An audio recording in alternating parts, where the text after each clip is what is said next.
Children, good morning. How are you all today? Welcome back to the social session, children.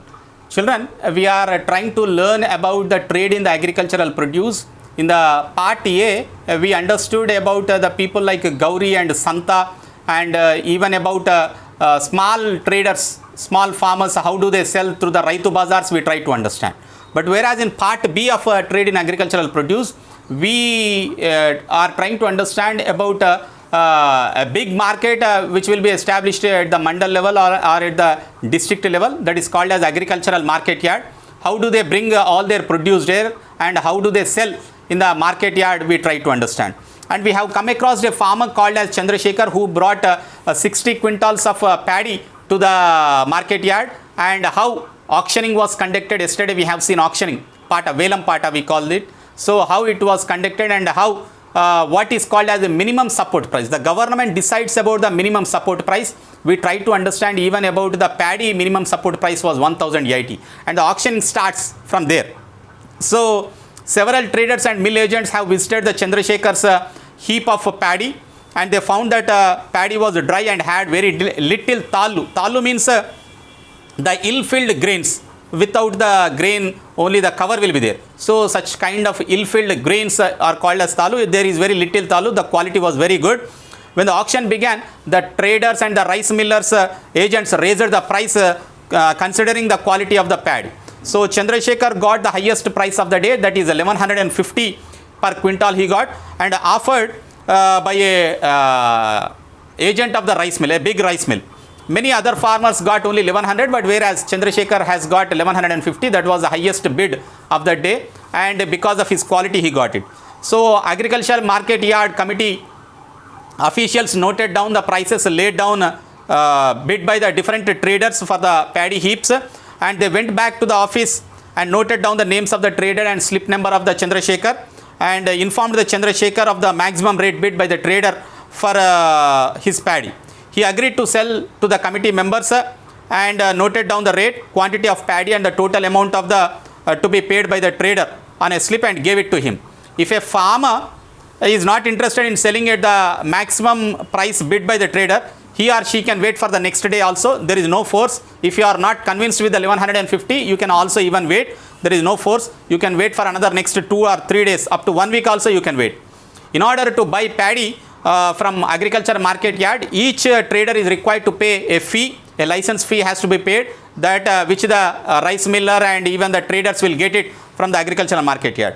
When paddy is purchased by them, they are required to pay rupee 1 per, for every 100 rupees of purchase they make in the market yard as a commission to the committee, and through which the committee runs. The agricultural market committee runs with that.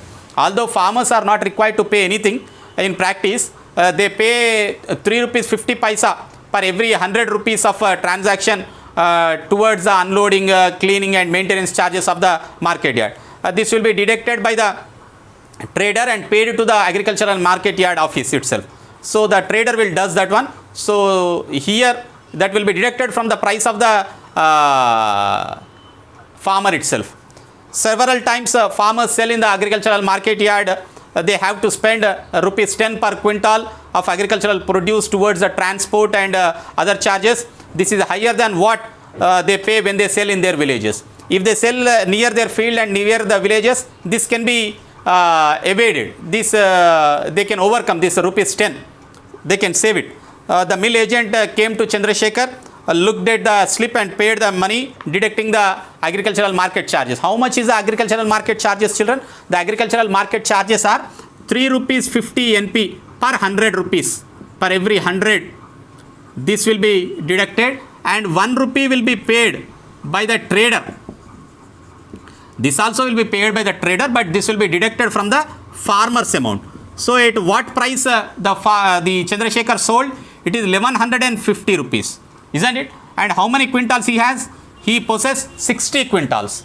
So this is the amount which he gets, and farmers like Chandrasekhar who have sufficient quantity prefer to sell their produce in the agricultural market yards only. That is not possible in the villages.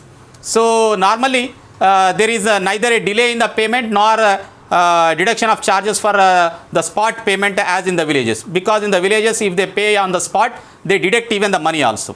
Since the sale is done by the open auction, farmers have a chance of getting the best price possible. If the quality is good, the farmers also will get the best price. In some agricultural market yards, corrupt officials, they join with the traders and they give lower prices to the farmers, but this may not be necessarily happen everywhere also. There are nearly 10,000 100 agricultural market yards in Telangana, and nearly 1/4 of the farm produce are traded in them. And where do you think the rest is sold? It is sold in the villages or to the wholesalers or directly to the trader. So why don't those farmers come to the agricultural market yard? Let us find out in the next class why they doesn't come and sell their agricultural produce in the agricultural market yard. Thank you, children. In the next class we shall see about the remaining thing.